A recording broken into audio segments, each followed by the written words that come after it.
What? Wow. I legitimately feel bad for those children. What in the world have we turned ourselves into? And if it's not people being emaciated in fear, well, they have to meet the full might of the bureaucratic police state, like in this video. An email which is also documented that I cannot. I have to be closed. Why aren't you guys at Costco right now? There's 500 people inside Costco. I'm not leaving any details. I have it all recorded. Anybody Over can 100 people inside Walmart. What are you doing? Just get out. No one wants you here. Go away. You know, it is kind of funny how this bureaucratic Becky police state-loving ninnies are going around small businesses, but not, as mentioned, to places like Walmart and Costco that are clearly in violation of the rules way more than all the small businesses that they are targeting. Welcome back, beautiful and amazing human beings. This is Luke Rudowski of WeAreChange.org. I hope that wasn't too much logic for you to understand or for YouTube to tolerate, but sadly we are living in an absurd day and age where speaking the truth puts you in a very dangerous path. But as an independent media organization, we will continue to speak it here no matter what, and that's why in this video we are going to be talking about how the U.S. President Donald Trump, along with the Pfizer CEO, are literally not doing something that they are recommending everyone else to do. And before we get into that, plus a lot more, the videos that we started our program with are not from any kind of sci-fi movie. They're not from any kind of satire comedy skit. They are real life, which is becoming stranger by the day as we have politicians that are going to be making and enforcing more laws, more regulations, more lockdowns and more shutdowns, like in New York City, where we had the New York City mayor announce bigger shutdowns are coming. All of this as we have a record high number of homelessness in New York City, and of course a massive business closure, as of course many of them can't compete with Walmart, Amazon, and all the other big box stores that are allowed to be open. Meanwhile, they face fines, penalties, and regulations like they have never seen before. And then people wonder, why are the streets littered with individuals who can't make ends meet? You would think there would be direct correlation there, and also arguing based off their own reality. If you're creating more homelessness through your regulations, through your lockdowns, through your shutdowns, you're creating more unsanitary situations with people having no place to go, being in extremely unsanitary conditions, just like with this woman who looks like she has a staph infection on her foot. That's a direct byproduct of some of the worst government policies that are being instituted right now that's creating a health crisis. You know, something the government is saying that they actually care about, that they want to fight, that they want to, make sure everyone's healthy. That's why they never talk about sleep, stress, diet, exercise, or any of the logical things that could actually make a difference. They just create policies that benefit their multinational billionaire friends and Chinese slave-made manufactured goods, which essentially creates the super rich and the ever-growing amount of poor people. Now, we still don't have the official numbers of the actual economic devastation that is being created by government. It's not being created by a sickness. That's a big misnomer. The government is creating this economic havoc. And in Czech Republic, we already are getting some of the data from the effectiveness of their lockdowns that has created close to 16,000 businesses that will permanently close this year alone. And when you look at economic cycles, it usually takes a while for the full economic ramifications to hit everyone. We are still in one of the cycles, and the big wave of devastation is still not here yet. It is coming. It is severe. Prepare accordingly, because this will definitely be a major economic storm that everyone should be prepared for. So yeah, that's happening, and it definitely doesn't help that YouTube kicked us out of the partner program and demonetized us, preventing us from making a living, which is really not nice of them, especially during this holiday season. But hey, I started to work with companies that I like, that I think provide you a good service, and one of them is VPN City. Check them out with the link down below in the description and even in the comments if you're looking for unrestricted access to the internet, for privacy, for protection, to even get to content that you can't, that is geo-restricted to you or by a government. Check out VPN City. They have a 30-day money-back guarantee. I like them. I personally use them. I think you will as well. Now, just jumping into our main topic here, I of course want to remind everyone that I am not a medical doctor like Bill Gates. I am not a medical professional. You should not be getting any medical advice from me. You should be doing your own homework, your own research, and talking to the people that you trust most to making sure that you're making the right decision for yourself, since everyone is an individual and have a unique physiological body that reacts differently than, of course, everyone else to certain things. And I say this right now because the United States is engaging in one of its largest medical rollout programs ever in history, as it just started to administer the first ever concholeal sickness jab. This is, of course, something that Donald Trump has been patting himself on the back of and self-congratulatorying himself about how great and amazing this first of its kind experimental medicine is, saying officially in a tweet, first jab administered, congratulations USA, congratulations the world, as of course he played a major effort in pushing the FDA to rush through this, and according to some accounts even threatened to fire the head of the FDA if they didn't approve this jab. Now, with such enthusiasm, you would think Donald Trump would be lining up to be the first person to receive this jab. Nope.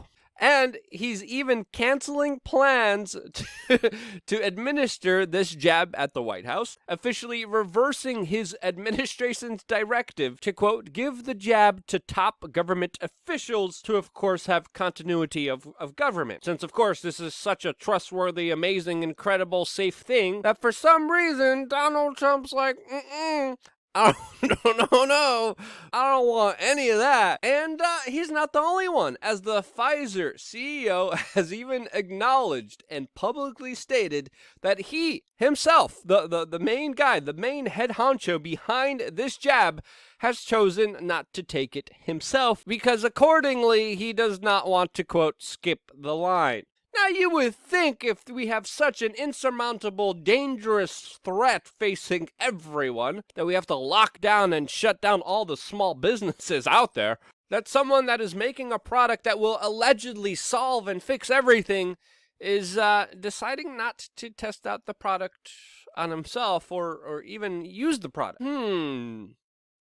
Yeah, I don't know if I could say much because of the YouTube censors, but that's a little peculiar. Yeah, that's just a little strange there, don't you say? Especially on the backdrop of all the warnings and complications that have been found out through trial runs of this jab. As in Russia, with the Sputnik jab, Russians are told not to drink for 3 months. Good luck with that. And in the United Kingdom, specifically with this Pfizer jab, people with allergies, pregnant women, and children under the age of 16 are actually told by officials not to get this Pfizer medicine. With that, Operation Warp Speed by Donald Trump is still taking place right now, which, what the hell? Even the FDA recently announced that they recommend that medical professionals look for symptoms of Bell palsy during this administration of this medicine. The United Kingdom is even backing away from their original protocols of trying to get a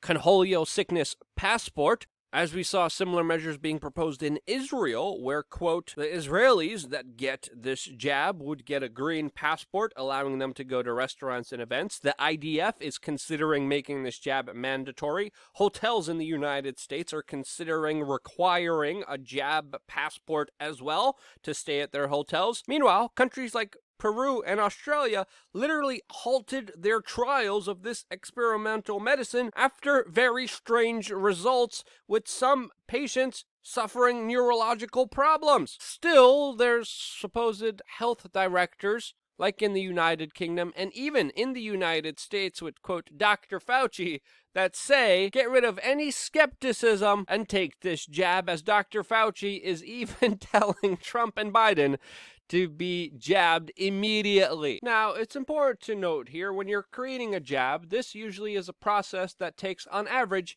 10 to 15 years. For about 40 years, scientists have been trying to discover a jab to help with HIV. For about 100 years, there's been research on cancer with no viable solutions that were told of. There's countless years of research on the cold, and yet we still don't have a jab for that. Meanwhile, the flu jab, according to many studies, is 50% effective. But you're telling me in a span of 6 months, we have a jab for a never-before-seen sickness that we still don't know who the patient zero is, that we still don't know the original origin of this sickness, but yet, in 6 months, we have a brand new, ever-invented mRNA jab technology that has never, ever been used on humans, ever.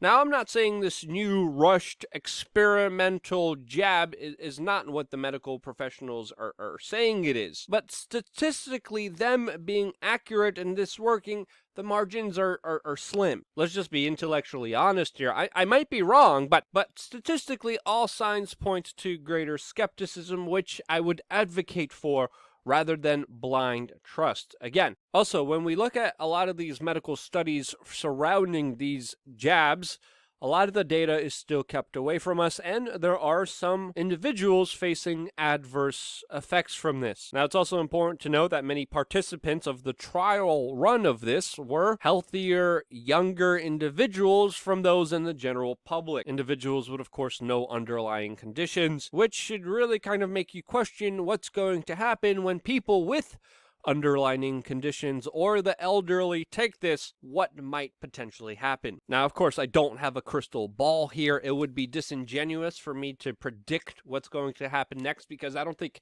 anyone really knows. And with that uncertainty, skepticism is your best friend. But when you look at the establishment and mainstream media conversations surrounding this, we don't have anything. We do, though, have a massive effort trying to convince people to take this, especially people in the black community. And there have even been TikTok videos and other efforts specifically trying to convince black people to voluntarily take this conholial sickness jab, as even pointed out by Tariq Nasheed, who I thought I would never source, but he does point out how this has been a concerted effort and how many people who are first taking this jab are black. There's also a lot of skepticism within the black community surrounding this jab, according to some of the data and the polls coming out, which is both cringy and interesting to watch at the same time. Again, I'm going to refer back to my original position on this. I think the first people that need to take this jab are all the politicians, and then from there, I think everything will sort itself out. But we also have to be careful with politicians staging fake jabs, just like we saw